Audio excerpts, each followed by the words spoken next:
pas d'en trouver une, c'est de choisir laquelle. Ah oui, non, je sais laquelle.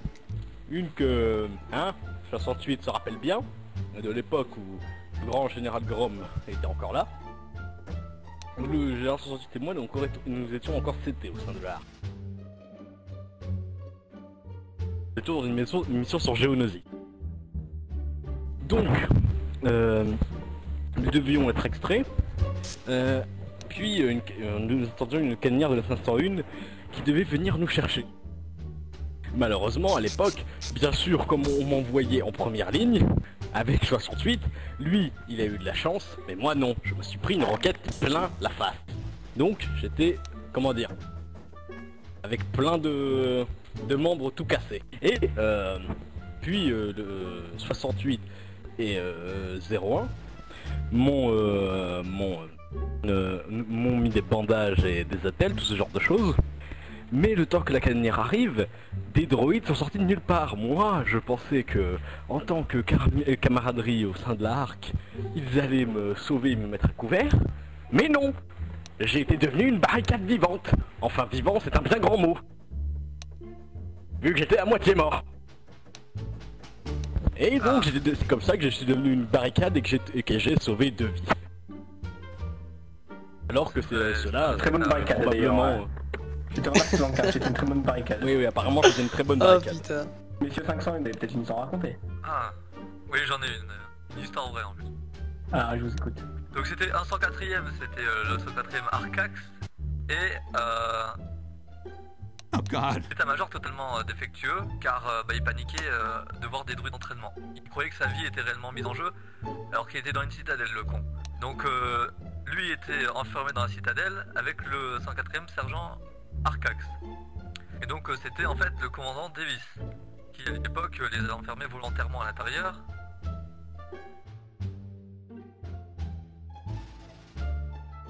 Qui avait activé les druides d'entraînement, et donc à ce moment-là, quand le 500ème qui est à l'extérieur a vu le commandant Davis fermer la porte et activer les druides, il s'est posé des questions. Donc il est monté en haut, vous savez là où il y avait la vitre, et donc essayé de comprendre si tout allait bien à l'intérieur.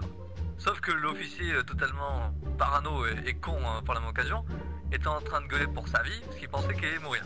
Ouvrez vite, il y a les séparatistes, ouvrez, je vais mourir. Et donc le sergent, le caporal Arcax qui était un héros à cette époque, d'ailleurs pour ça que depuis on l'a renommé Superman, enfin avant qu'il meure, mais on va raconter sa mort après, a décidé d'activer son jetpack pour donc faire comprendre au 501 qui était derrière la vitre d'ouvrir. Sauf que le 501ème n'avait pas compris, et donc pour ça n'avait pas ouvert.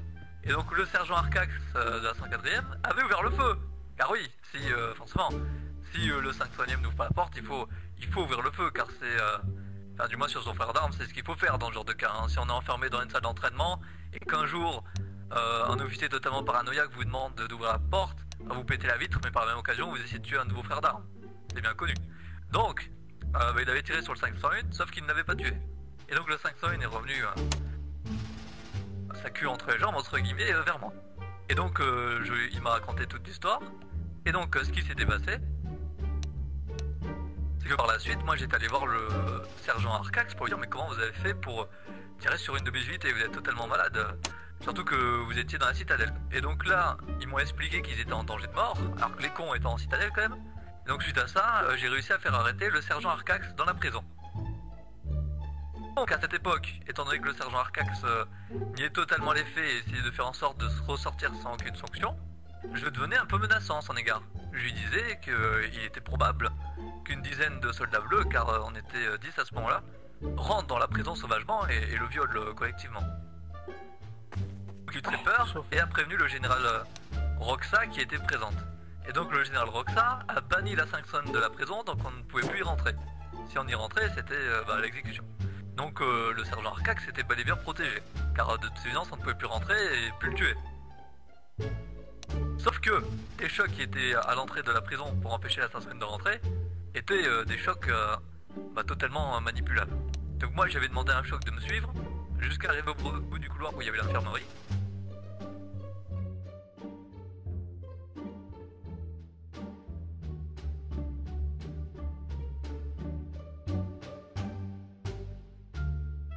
Et je lui ai dit écoutez, si vous arrivez à faire parvenir le général Roxa dans cette infirmerie pour une raison totalement fausse, hein, vous inventez l'histoire que vous voulez, vous la faites bouger à l'infirmerie, et que ça me permette moi après de revenir à la prison, de buter vos deux collègues et de buter celui de, Arcax, eh bien vous pourrez à ce moment-là vous pourrez être gradé, car j'irai voir votre commandant Thorn qui à l'époque était commandant en monnaie.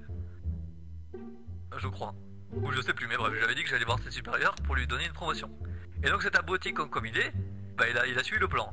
Donc il a dit au général Roxa de venir à l'infirmerie car il y avait des choses graves qui s'y passaient. Moi j'attendais caché derrière le poteau quand le général Roxa est passé devant moi sans me voir. Quand ces derniers sont allés à l'infirmerie, j'en ai vite profité pour aller à la prison.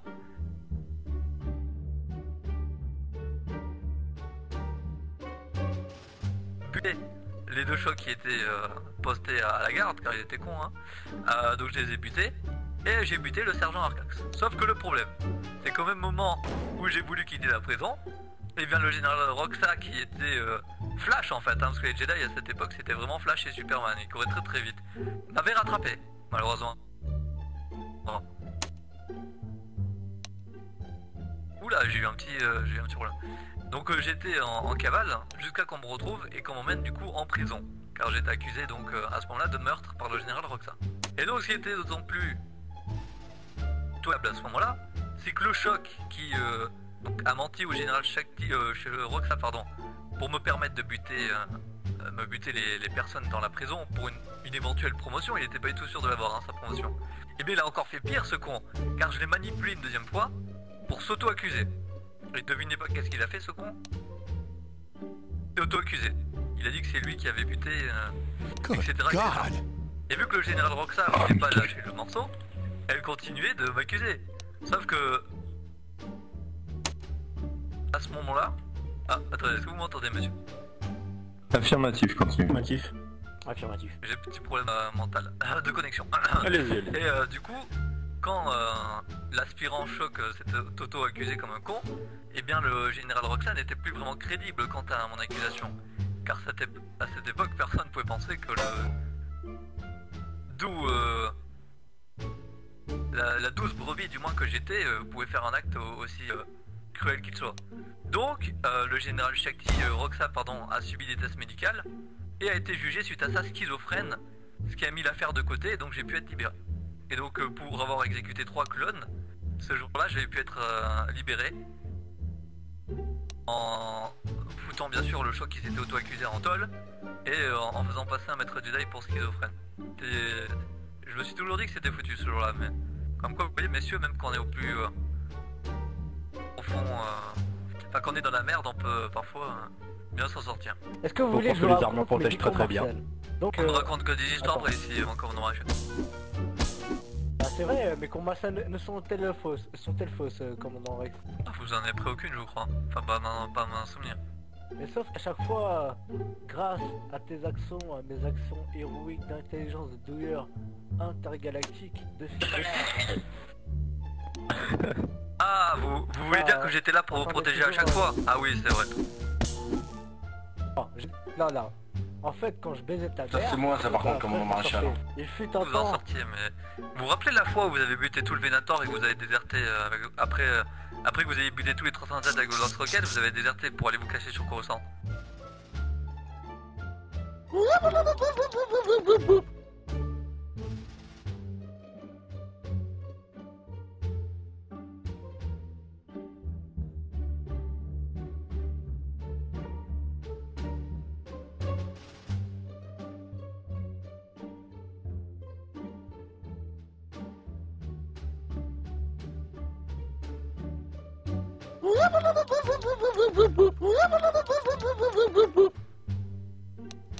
Ah non, c'est faux, j'ai C'est l'amiral Yularen qui a tout fait l'affaire, sinon vous serez déjà viré.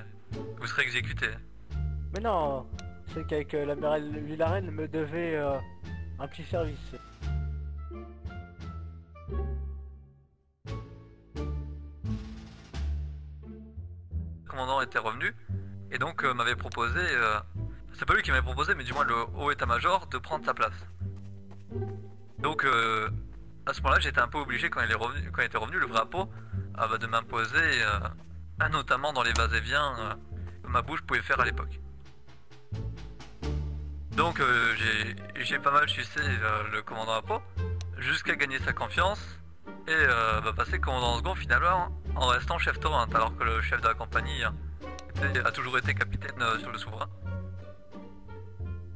Donc suite à ça à l'époque je vais pas vous mentir que le commandant Apo était très sérieux, ce qui n'est plus très le cas, ce qui n'a pas été le cas forcément après, mais en tout cas c'était quelqu'un de respecté, du moins c'est ce que je pense.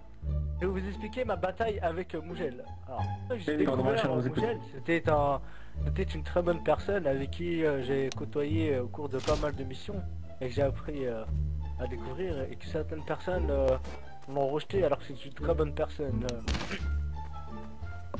Après pour certaines non, mais pour d'autres oui. Après donc avec ce commandant, ce commandant Mougel qui était de la 200. Alors je vais vous expliquer son parcours.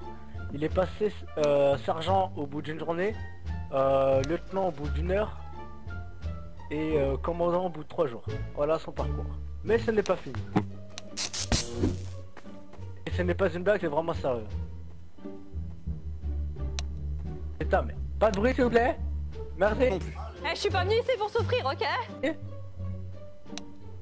Donc à ce moment-là, le commandant maréchal Gris avait parlé d'une place en tant que commandant maréchal. Donc le commandant Rex, le capitaine Rex, anciennement commandant second, était à petit. On s'est regardé d'un air faut qu'on nique des mers. Vous avez aimé la rime d'un air on nique des mers, vous savez, même vous savez. Donc Très drôle. non. Donc à ce moment-là, Hilarant.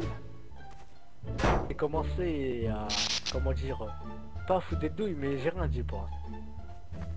Et Mougel voulait à tout prix cette place de commandant maréchal pour niquer des mers. C'est comme moi bien entendu. Mais moi je le fais plutôt bien. Dans le sens du cage de mer. Pas dans le contraire. Donc il a commencé à dire Apo je sais plus quoi, il a commencé à faire une chorale sur moi. Et quand il a fait la chorale sur moi, j'ai pris tous les chocs qui existaient dans cette putain de galaxie et on a fait un assaut.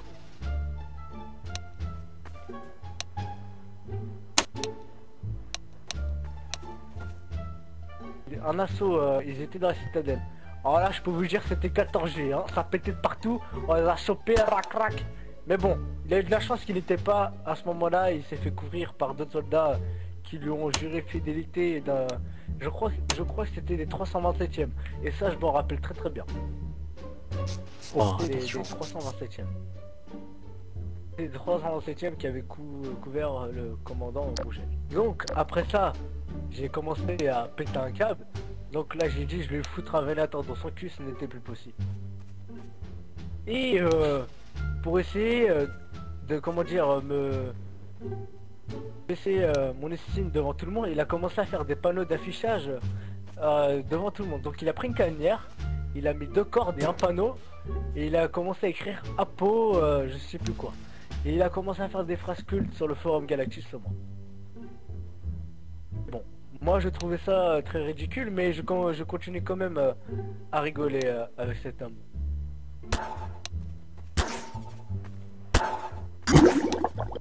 Donc, c'est à ce moment-là que j'ai complètement disjoncté. Ta mère. Qu'à ce moment-là... Ah, attendez. Très bien. Je vais finir l'histoire après, je dois sortir ma putain de chien carré. Les Rex, Pas de viens, soucis. on va sortir. Allez, viens, chien. Parlez pas à votre commandant comme ça, c'est pas très gentil.